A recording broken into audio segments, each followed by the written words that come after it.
네, 오늘은 마음의 할례라는 제목으로 본문은 28절에서 29절이지만 로마서 2장 후반부의 내용을 가지고 말씀을 나눠보고자 합니다. 이제 어느덧 2021년의 마지막 달인 12월도 약 2주 정도의 시간을 남겨두고 있습니다. 이 12월 앞에는 마지막이라는 단어가 붙게 되는데 이 마지막이라는 단어 때문에 내가 올 한 해를 어떻게 보냈는지 되돌아보게 됩니다. 또 12월이 되면은 그동안 보내온 시간들을 되돌아보고 그 시간들과 비교해서 내년을 준비하고 계획하거나 또는 개인적으로는 다짐을 하는 시기이기도 합니다. 오늘 제가 하는 설교도 올해에 있어서는 저의 마지막 설교가 됐는데 그래서 저도 제가 그동안 해온 설교들을 한번 생각해 보았습니다. 그렇게 생각해 보니까 세 가지 정도가 기억에 남았던 것 같습니다. 우선 하나는 설교가 좀 짧았다라는 것입니다. 맨 처음 설교를 생각해 보니 그때는 주일 오후 시간에 약 15분 정도로 설교를 했던 기억이 있습니다. 또 기억이 남는 점은 저의 제스처입니다. 제가 설교를 하면서 이렇게 오른손을 이렇게 하는 행동을 하는데 저도 모르게 무의식 중으로 그러한 하는 행동이 기억에 남았던 것 같습니다. 그리고 마지막 하나는 제가 어느 순간부터 매 설교마다 다른 주제임에도 불구하고 같은 말을 반복했다라는 것입니다. 그 말이 어떤 말이냐? 그 말은 저와 여러분이 또는 우리 용산 새생명교회 공동체가 성경 속에 나오는 말씀대로 살아가는 그러한 공동체가 되자고, 더 나아가서는 하나님이 기뻐하시는 성경 속의 모습을 우리가 갖자고, 저와 여러분의 모습이 우리 용산 새생명교회가 그러한 공동체가 되자고 계속해서 말을 해왔습니다. 12월은 지나온 한 해를 되돌아보고 또 다가오는 새로운 해를 준비하는 달입니다. 오늘 본문에서 사도 바울은 이제 유대인들에게 그들이 가지는 우월감을 지적하면서 진정한 유대인이란 무엇이고 진정한 할례란 무엇인지 말하고 있습니다. 오늘 설교를 통해서 온 한 해를 되돌아보시고 또 사도 바울이 말하는 진정한 유대인의 모습으로 그리고 진정한 할례를 가진 사람의 모습을 기대하면서 내년을 준비하는 시간이 되었으면 좋겠습니다. 오늘 말씀에 보면은 사도 바울이 유대인에게 말합니다. 28절에서 보면은 대저 표면적 유대인이 아니요. 그리고 29절에서는 오직 이면적 유대인이며 라고 말하고 있습니다. 본래 유대인들은 신앙의 순수성을 지키면서 유대인이라는 우월감을 드러내지 않고 살았습니다.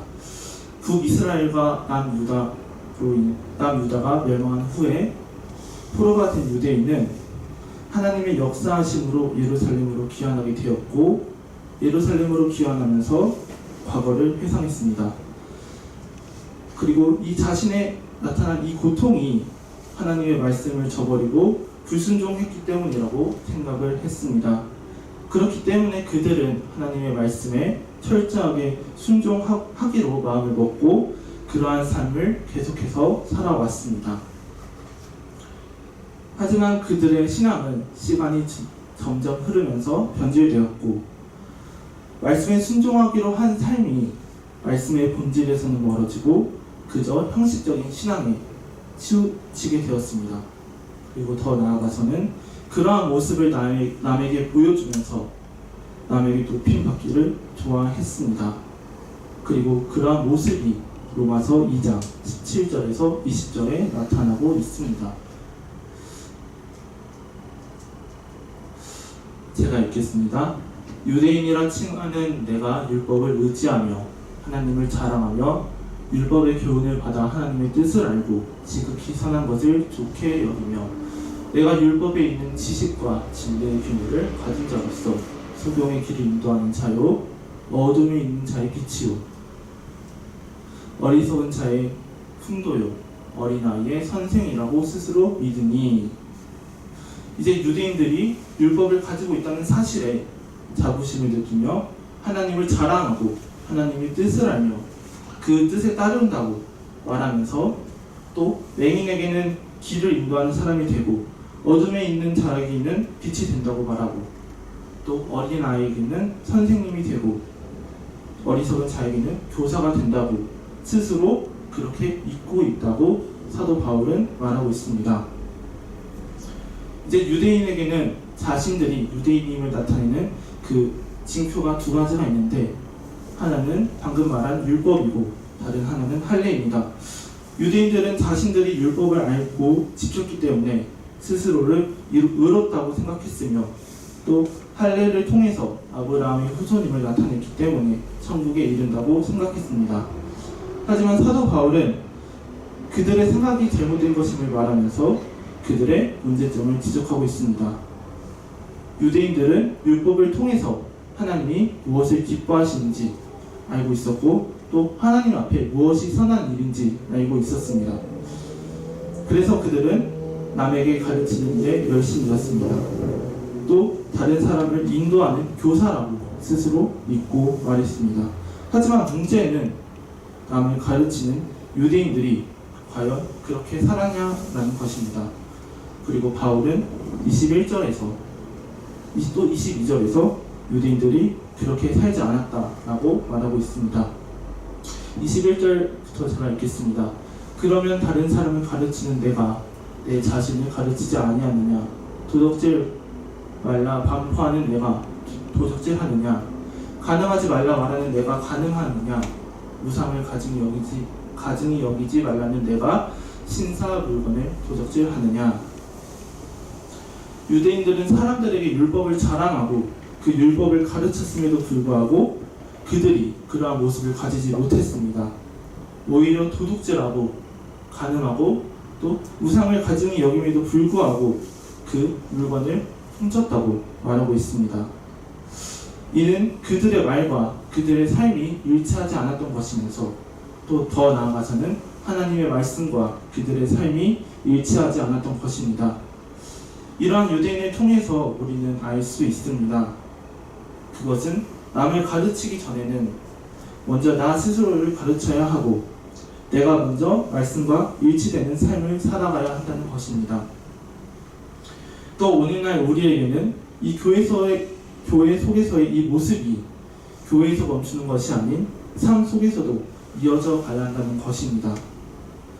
우리는 인간이기 때문에 그 누구도 하나님 앞에서 온전하거나 완전할 수 없습니다.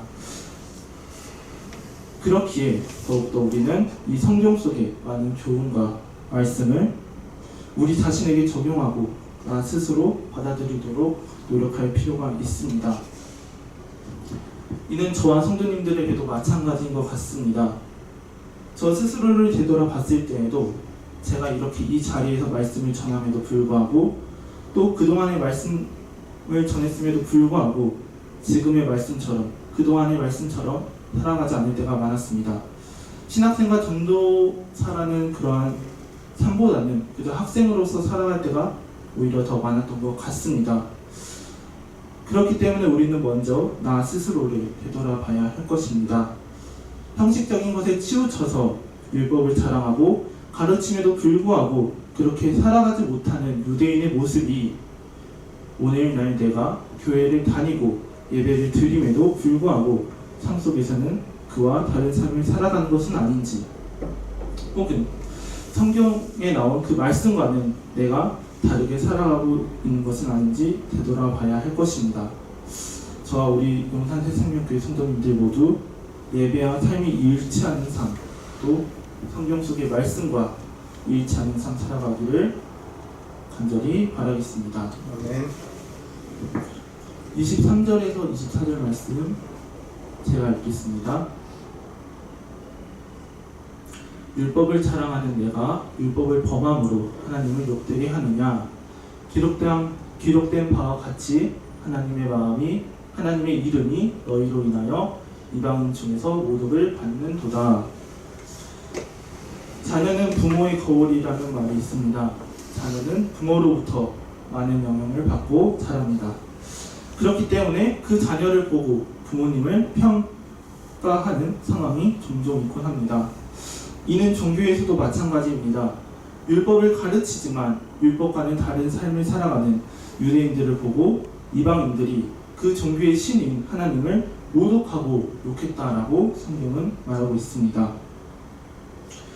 오늘날에도 한 사람이 삶 속에서 그리스도의 향기를 풍기며 세상 사람들과는 다르게 살아간다면 그 사람을 보고 누군가는 그래도 예수님을 믿는다더니 무엇인가 다르구나 라고 말을 할 것입니다. 하지만 반면 세상 사람들과는 다르지 않고 그들과 똑같이 살아가거나 더 나아가서는 그들보다도 더 옳지 못하게 산다면은 교회 다니는 사람이 어떻게 저러지? 혹은 교회에 다닌다더니 뭐 다른 게 없네 라고 세상 사람 누군가는 말할 수도 있습니다. 세상 사람들이 종교에게 요구하는 것이 몇 가지 있는데 그 중 하나는 그들과 우리의 종교를 믿는 사람들과 다름입니다.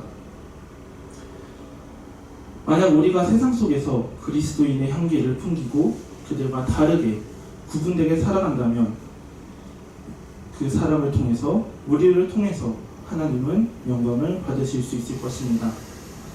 나를 통해서 하나님이 영광을 받을 수도 모욕을 받을 수도 있습니다.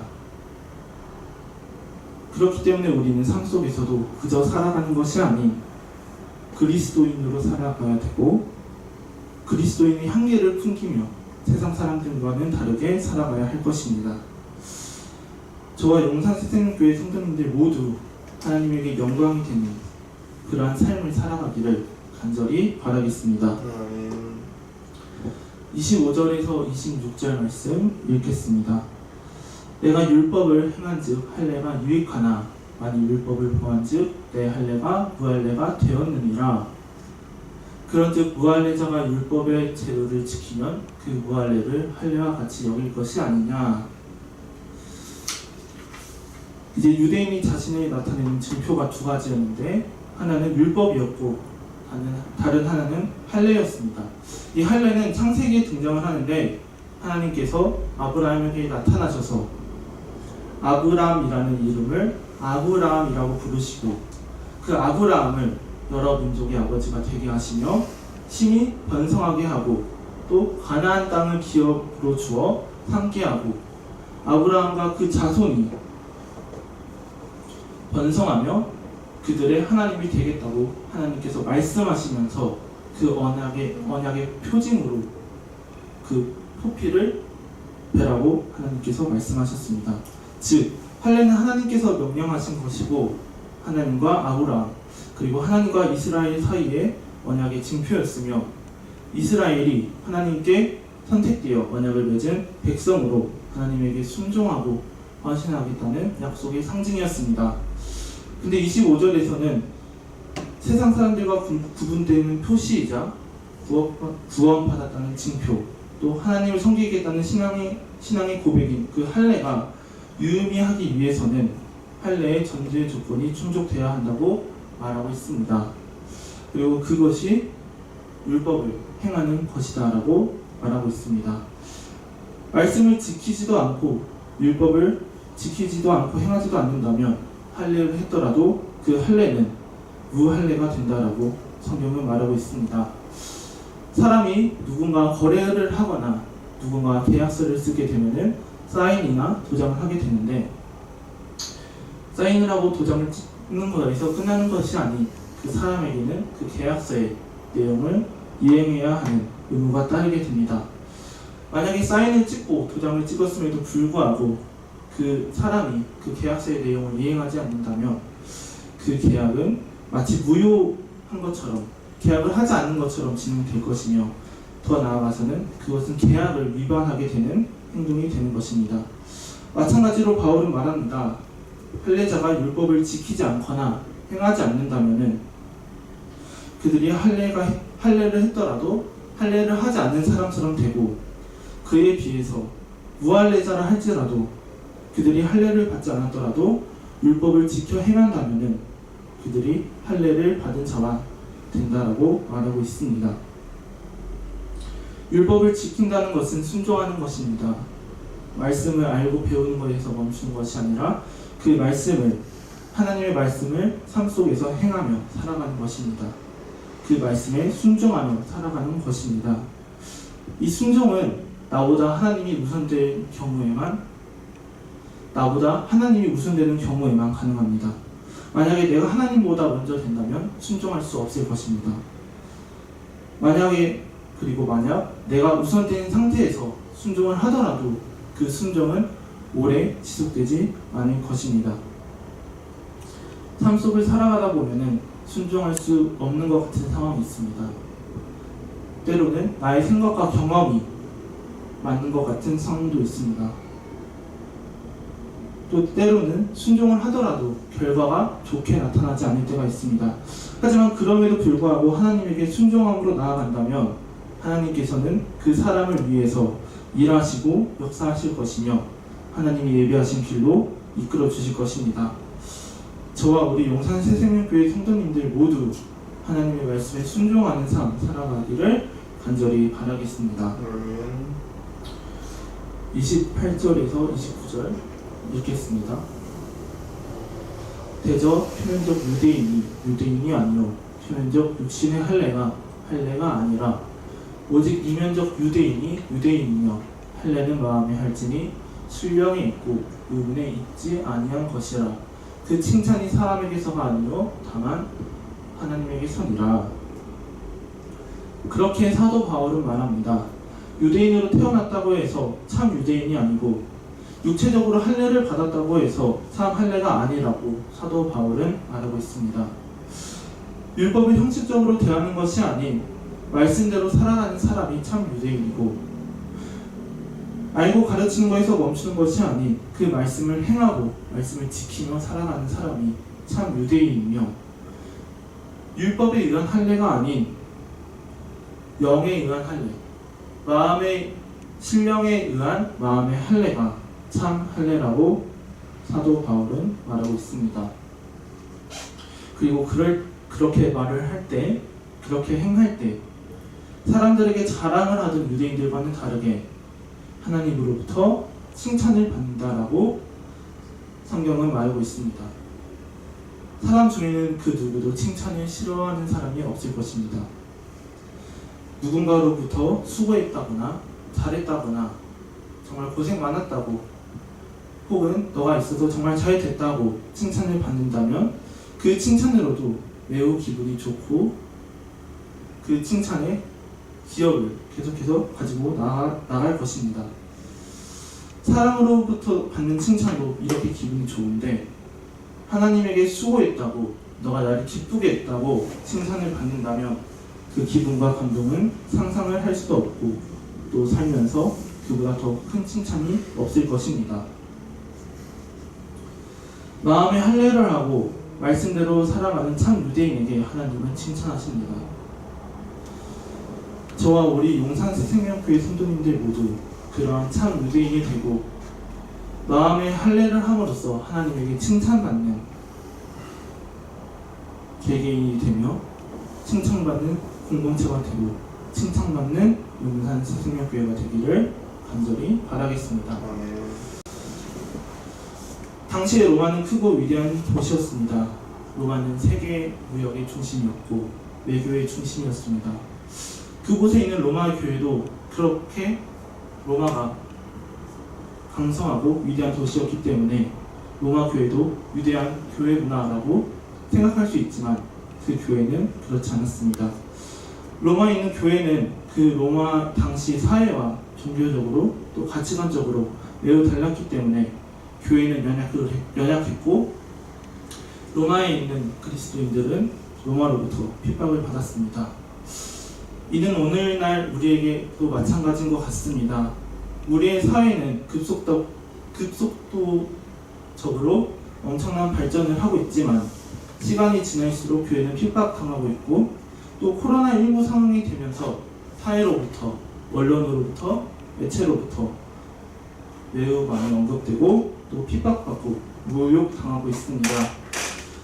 하지만 이러한 때에 오늘 이 시간을 기점으로 우리가 지나온 일들을 되돌아보고 참 유대인의 모습으로 또 성령으로 인한 마음의 할례를 가진 모습으로 내년을 준비한다면 그 당시에 연약했던 그 로마 교회가 시간이 지나서 세계의 많은 곳에 복음을 전한 것처럼 우리 교회가 오늘날 우리 사회에서 그렇게 세계에 복음을 전하고 또 하나님에게 칭찬받는, 하나님이 기뻐하시는 교회가 될 거라고 생각합니다.